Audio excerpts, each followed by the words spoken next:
So unprofessional. But now you should hear me. Yeah, I said first about the internet connection is very bad today because there are a lot of people watching the football match probably. And let's hurry up that we can make it before the actual game, one before the Champions League final is about to start. So let's go on. What could happen if the cruise control system speed limiter is switched off too late? Exceeding the permissible maximum speed, tailgating, excessively high cornering speed.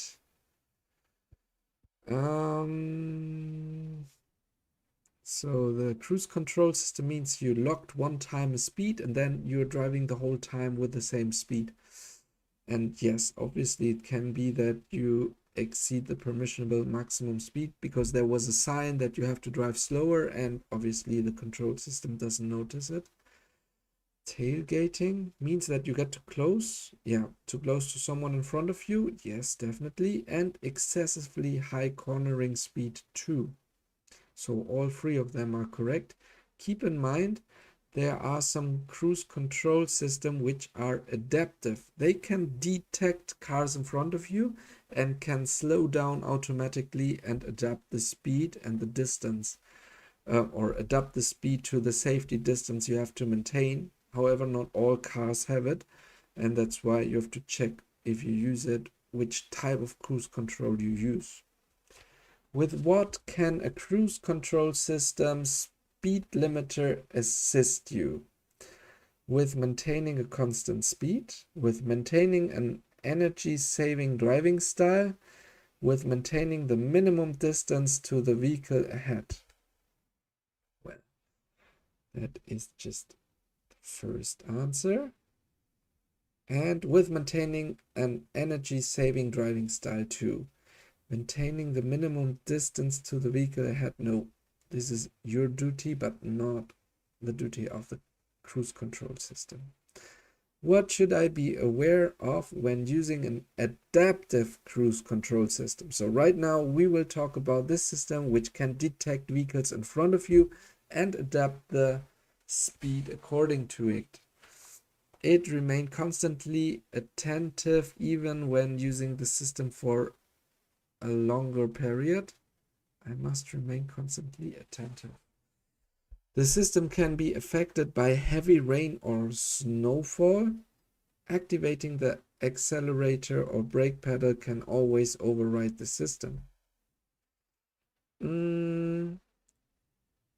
I must remain constantly attentive even if you use it, because this system can be affected by heavy rain or snowfall. Imagine there is just one raindrop on the camera and then the system can't detect the car in front of it anymore, and then it can't adapt the speed. So the system can be affected by heavy rain or snow, yes. And activating the accelerated brake or pedal can always override. That's true too. So all three of them actually. Okay, what benefits does the driver of a motor vehicle have by using a cruise control system? The cruise control adjusts the speed to the traffic density, maintains a constant preset speed on a level carriageway, makes it easier for the driver to operate the vehicle.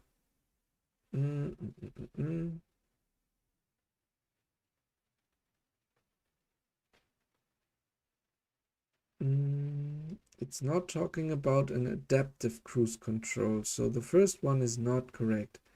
But it maintains a constant preset speed, yes, and it makes it easier definitely to drive on highway.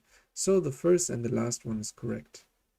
In which situation is it helpful to use an adaptive cruise control system, ACC?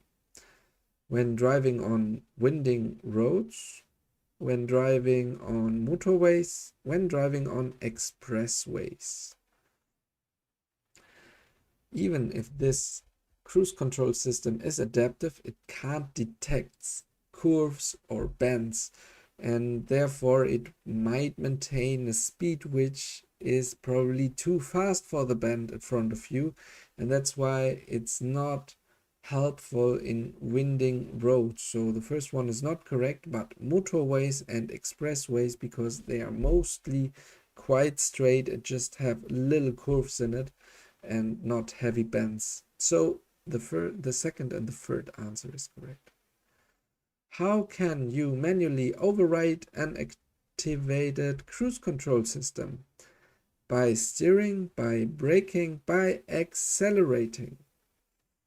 How can you manually override it? Yes, of course, we had it before. By braking and by accelerating, because the cruise control system is coupled with the speed, and steering doesn't help you in that case. It's about braking and accelerating. This is how you can override it. Nice. What is the purpose of an adaptive cruise control system in motor vehicles? The system independently accelerates the vehicle until it reaches a previously set speed. The independently slows the vehicle if it identifies a vehicle ahead traveling at a lower speed. Always maintains the prescribed safety distance to the vehicle ahead. Always is not a safe word actually in this theory exam. So always maintains the prescribed safety distance is not correct, because remember, there could be a raindrop on it and then it doesn't work anymore because the camera to detect obstacle ahead of you doesn't work anymore. So the first and the second answer is correct, but not the last one. All right, and once again a movie. Since a long time we hadn't a movie here.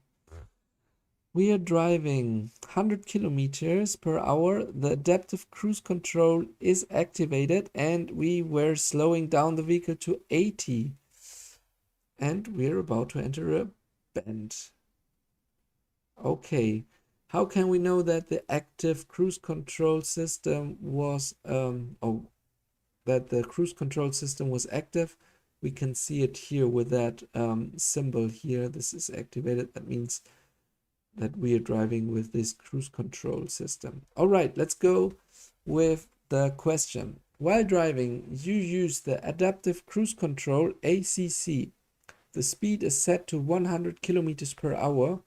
What must you be prepared for before entering a bend in the road?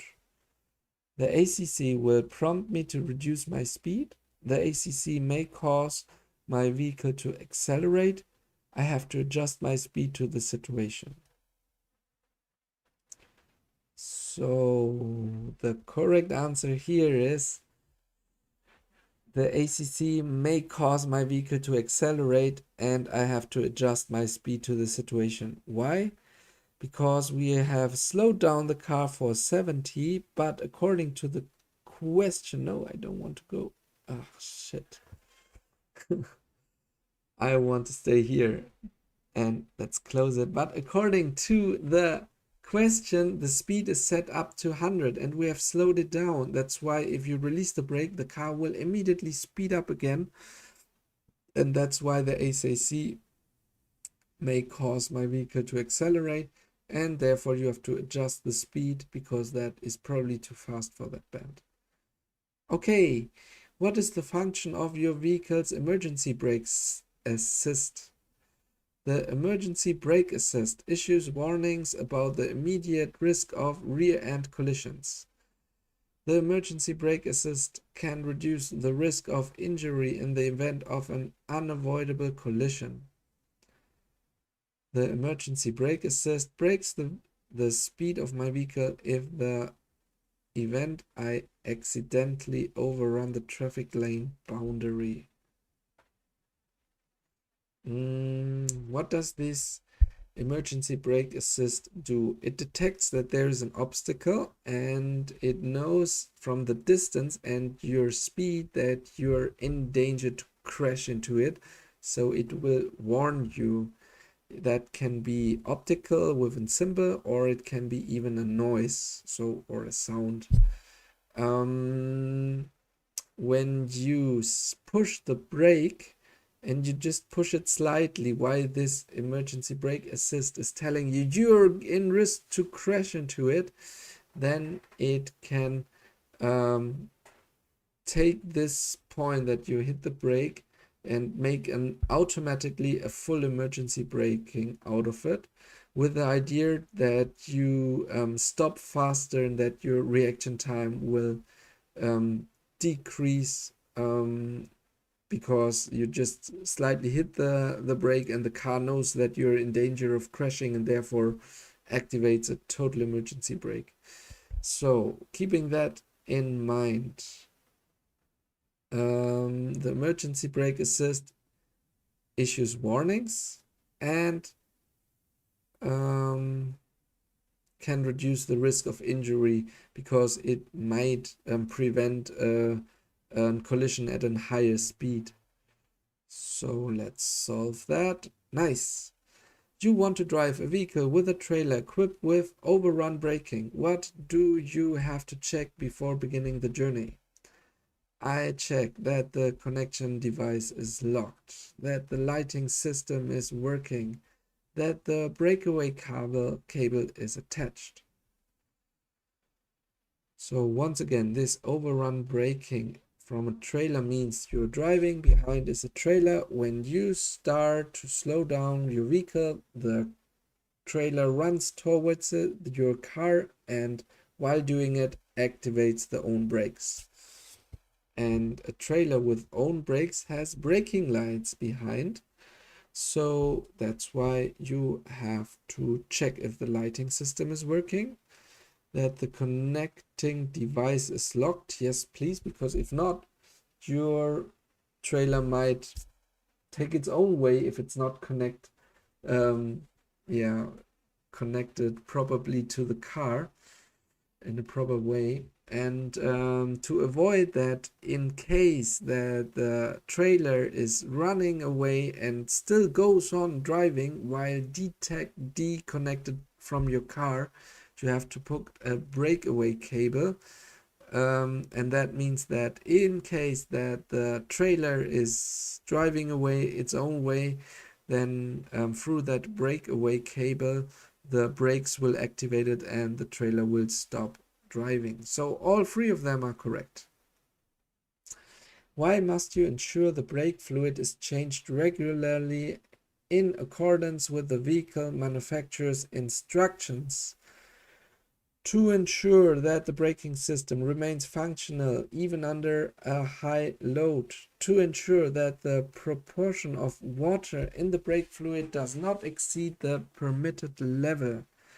To prevent damage to the components of the braking system. Okay, it's true, in Germany you have to change the brake fluid on a regular basis. Normally when you give your car to the maintenance to check it for the next supervision from TÜV, and then they change it. That is probably every 2 years. And why is that necessary? Because maybe the tubes might have water let in, and water can cause that, in case that this braking fluid is getting very hot, that it vaporizes and therefore you can't brake anymore because you're hitting the brake. You can push it totally down and the fluid is not transmitting anymore the force to the brakes, and therefore you can't brake anymore if there is gas or vapored water in it. However, if it starts to getting very cold and there's water in it, cold water can freeze, and ice inside of that tubes may cause that they start to leak. So having that in mind, ensure that the braking system remains functional under high load. Yes, even under a high load, I think so, yes. Ensure that the proportion of water in the brake fluid does not exceed the permitted level. Yes. Prevent damage to the components of the braking system. Exactly. So all three of them are correct. Nice. And now we have finished this chapter, and we can start with the last one, which is just 5 questions. What is the normal trial period? 2 years, 1 year, 3 years. Keep in mind that if you got once the German driver license, you have a trial period of 2 years. If you commit a mistake in it, the penalties are very high. You have to visit a special course at the driving school again, ASF, and yeah, you have to pay a lot of money, a part of the penalty which is given to you. If you change your license, I think it does not apply to you. So if you convert your license, if you have a foreign one and you convert it, I think it does not yeah, affect you. You're not under trial period, but I have to check that up. Okay, so 2 years. You are currently in probation period and to date have not come to the attention of the authorities. What consequences may result if you fail to observe the traffic signs "Stop, Give Way" and thereby endanger other road users? Entry into the Central Register of Road Traffic Offenders in order to resit a theoretical driving license test, in order to attend an advanced seminar for new drivers. 2 answers are correct. First, you will get a note in the road traffic offenders.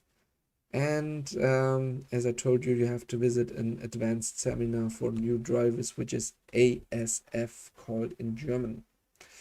Okay, what should be achieved by attending an advanced seminar during the probationary period? A more considerate and risk-conscious attitude to driving on public roads, improved risk awareness, reducing the number of points in the Central Register of Road Traffic Offenders. It is, or the reason why you have to visit that seminar is that you may reconsider your risk-conscious attitude and that you improve your risk awareness, but you won't reduce your points in that register. So it's just 1 and 2. What should a driving license applicant anticipate if he is found driving without a license? Well, that happens often than you think, yeah? If someone thinks that he can train while he's not, he hasn't reached the license and he trains with his parents, for example, or friends in the car, and he might caught, then you probably drop out of the driving school and you're not allowed to make the driver license actually. A test may be ordered to ascertain your aptitude for driving motor vehicles. No consequences as long as you're registered with the driving school. The driving license authority may withdraw the application inspection order. Definitely.